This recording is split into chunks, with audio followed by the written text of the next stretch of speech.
All right, so we are going to take our last example from where we left off. So this one, we have to draw triangle ABCD. No, this one we have to draw the image of A4, B4, C4, D4 of this triangle, this figure by translation vector negative 10, 10, where A4 is the image of A, B4 is the image of B, C4 image of C, and D4 is the image of D. So here we are just going to write our point using this vector. So as I told you, if you want to find image equal the point plus what? The vector. So you take the image of A, that is 2, 8, and what?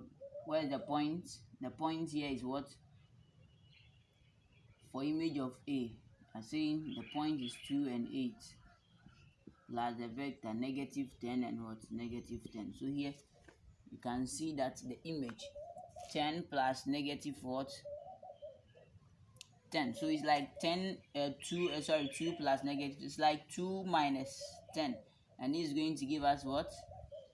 Negative 8. This is going to give us negative 8. So 8 plus negative 10 is like 8 minus 10 is going to give us negative 2. All right, so let's go to B, the image of B, that is B4. So we have the point 2 and what? 4.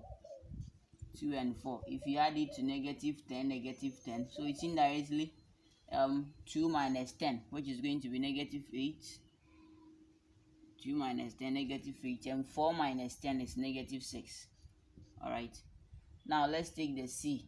So here the C, we have 8 and what? 4.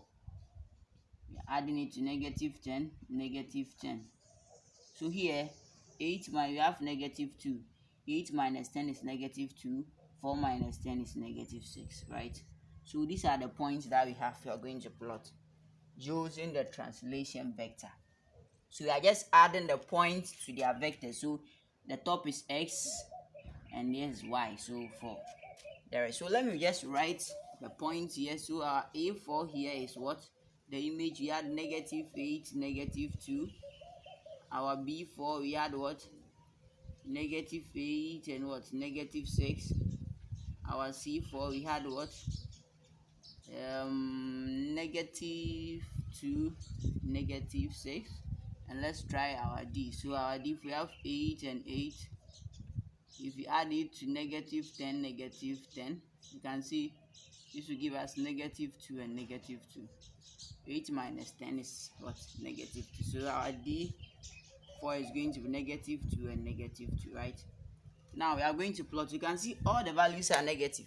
Both the x here, x is negative and y is also negative. So they'll just format where we did our calculations. So here,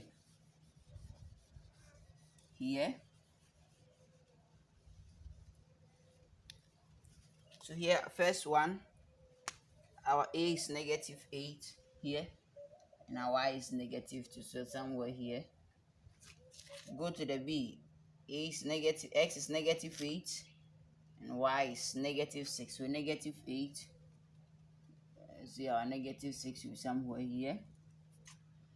And you go to C, x is negative 2 here and y is negative 6. So on this line here, you go to the D, x is negative 2, y is also negative 2 here. So we can see we also have another what? Another figure. And don't forget, all of them are the same figure, just that we are just changing the position without changing the shape. So you can see the negative 2, negative 2, this one is D4, negative 2, negative 2, right?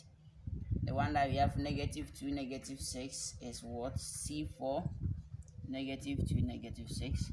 The one we have negative 8, negative 2 is what? Is A4, negative 8, negative 2. And this one is probably B4.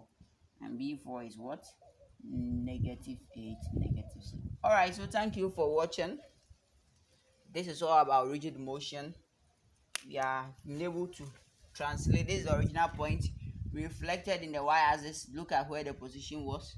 When we change it to this one is to in the line, reflect it through the line y equal to, we have this shape. And this one too is the 90 degrees clockwise rotation. Here we rotate the point, look at where the position. And here too, we are translating the point. We are translating by this vector -10 negative, and look at where the position is also. So as I told you, rigid motion, the whole concept behind rigid motion is we are just going to translate we are going to change the position of a point or an object or a shape or a figure without changing what? The shape. Thank you for watching, and you can just share, like, or subscribe, and you just be updated with any video that I'll just release. All right, we'll meet again.